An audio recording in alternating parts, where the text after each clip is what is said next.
channel. And for those who are returning, welcome back. I'm Ashlon. And I'm Siobhan. And if you are new, you're going to have to go back and watch some more of our content so that you can understand that we've been sharing our marriage journey and how we met. And then we shared just different parts of our dating process. And in our last video, we shared how we almost didn't get married. So that was a pretty big deal. But here we are now. We want to share about after marriage and some of the lessons we learned. We shared our story about how I had this over obligation towards the ministry that I had been at, and it almost kept us from getting married. So here we are, and we're married. We should be in marital bliss, and we are. We were, after that wedding, after we settled and everything like that, things were good. We had some things that we had to bring closure to continually with ministry. It shouldn't be such a big deal, but it was a big process. It was a big part of our process. It was so much authority and reverence you had, I guess, in the way I given to this pastor, and everything was dedicated to this pastor in this church. It left me very little room, even though I have been leading you the entire time, as long as I have been around. It was still a struggle to get that position in your mind. Yeah. And I did as best I could, but you can only do so much, and the other part was on you. This is your story. I think that that's a really good place to talk about that, even because, you know, women, when you come into marriage, you are going to be transitioning under a new authority or covenant authority that the Lord has given to your husband. And I know that some women struggle with that, whether it be because, you know, maybe you're independent, you're used to doing things on your own, and you used to just kind of, you know, living your life. Or it could be something like what I went through, where I had to transition from giving another man such authority in my life, and now this new man is coming, and I'm so used to, you know, the way that it was set up there is that, you know, it's not just seeking God for everything. Like, you have to have the approval of man for pretty much everything, every part of your life. And so I'm coming from that, and it was a scary experience for me in a way, but it was a much needed experience that I think that God never intended for it to be that way anyway. Any man, if coming from that background, any man would struggle. That's why there's a lot of broken marriages there, because any man would struggle with trying to run his house if the authority is given to somebody else. Right. If the opinion is, you know, that matters comes from outside of the house. Right. And that's what we were dealing with. That's why it became such a struggle for us to get married, because I'm saying one thing, which is drive ahead, and somebody else is casting and creating doubt. And his opinion weighs more heavily than mine. So I mean, that could even be a father-daughter relationship, right? You could have a father's voice in your ear so much to where it affects your marriage, or it affects, you know. I mean, it could be a mother-daughter relationship. It could be a mother-daughter. Anytime the authority or the opinion that weighs heavily is outside of betwixt the two of you. If you don't trust the person you're about to marry, wholeheartedly trust the person you're about to marry, you're gonna have problems. Yeah. And you have to. That's one of the first things you need to figure out. If this person is trustworthy to lead you, because if not, then you do need the boss. Right. You know, when you're in a relationship, you learn to trust, but it's a different thing when you're learning to submit your whole life under this relationship, because that's what we're supposed to do, right? We're supposed to submit unto our husband as they submit unto Christ. And so now, where I've gotten used to allowing the Lord to lead me just alone, now it's not like that, right? Now I have to submit and trust that God will lead my husband to where he needs to be in order to lead our family.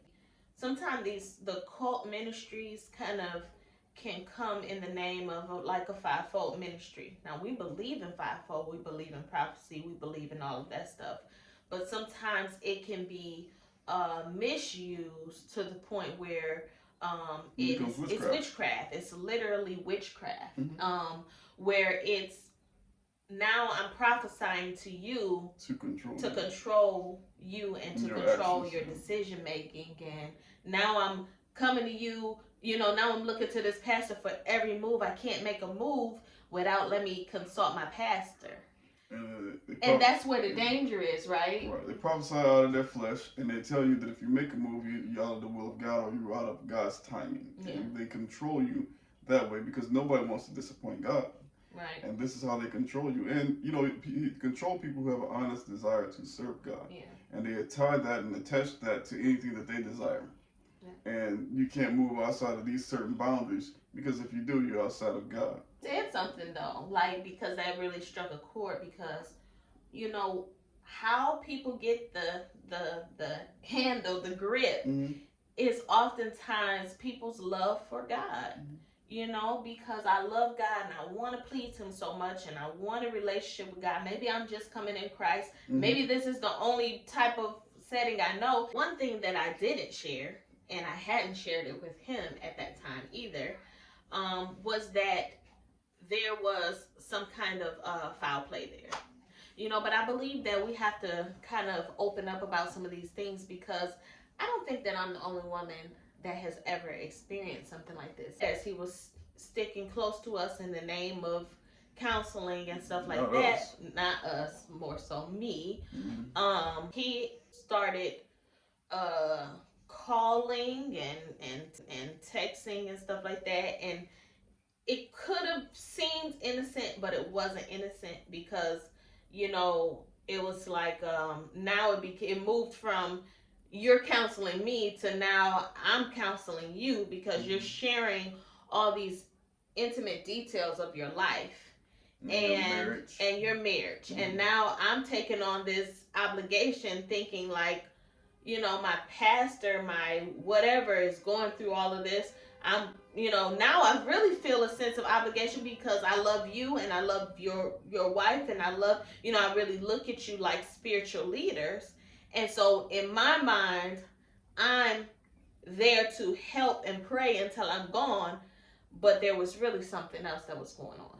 And so what that was is eventually it got to the point where it was like too obvious to me that something was weird going on. And so I just asked him, like, are you attracted to me? And he ended up sharing, yes, that he was. I never would have thought my pastor would say that to me.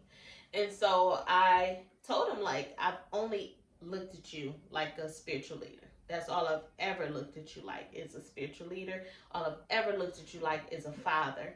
And thank God that that's where my mind was, because if I was open, you know, it could have went somewhere.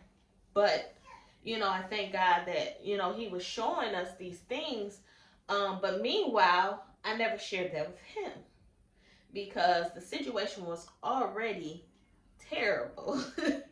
So now add another layer of terrible, and I just, our relationship wasn't terrible. Not our relationship, but just the situation with the church and what we were already going through was enough.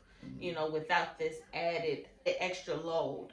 But meanwhile, after a while, I began to have this this feeling, this weight of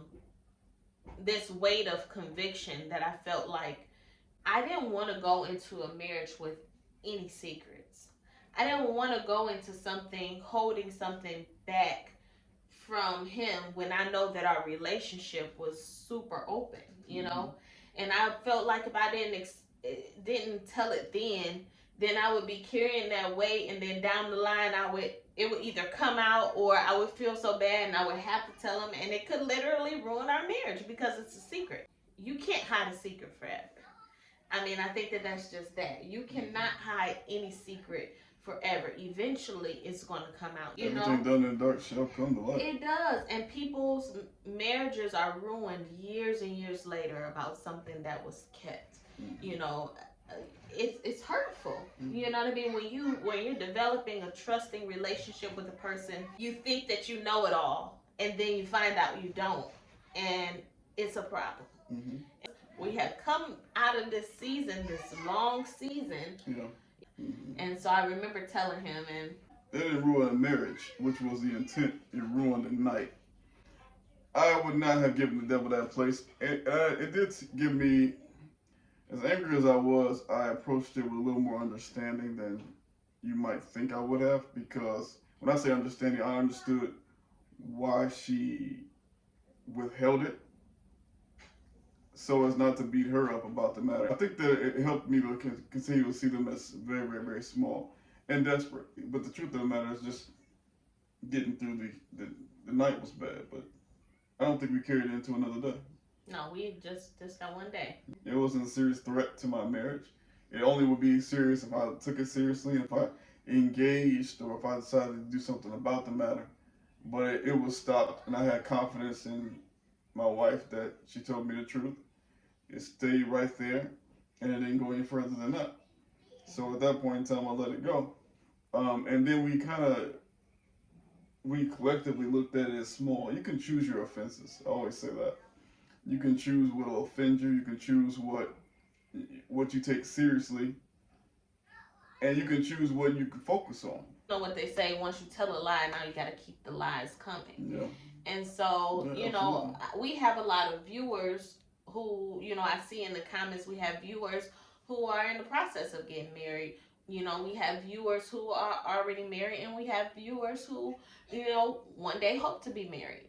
And so, you know, for those who one day hope to be married, you know, you're better for learning these things now, because, you know, marriage it takes work to keep a healthy marriage. Even as Christians, it just takes work to keep a healthy marriage. And one thing that you don't want to do is have secrets in your marriage. Well, it may come out miraculously, and you may think you got away with it scot-free, but somehow, some way, it's gonna come to light.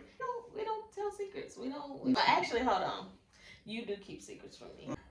You come in the house with Target bags, and you used to do this. You used to hide your little Target bags and act like you didn't buy nothing. Hurry up and put your stuff in the closet until I realized. I know you went to Target, and I know you bought something. It's called compartmentalization. You know, you put information. Everybody doesn't spill all the beans because everybody doesn't have all the information. I heard Nick Fury say that. Nick Fury, he's a very good man. He's a good man. He's a director. What? No, you cannot listen. Do not listen to this man. I'm telling you, even little things. Women have intuition, and then a woman with the Holy Spirit, she got the intuition, and she got the Spirit of God, like discernment, telling. She knows as she can be. Do not keep secrets. I know that people will say like, they don't need to know everything. Who says that? People say stuff like that. People say stuff like that. That's not the type of person you want to take advice from. Sometimes people come from a bitter place. Yeah. that's a sin of omission.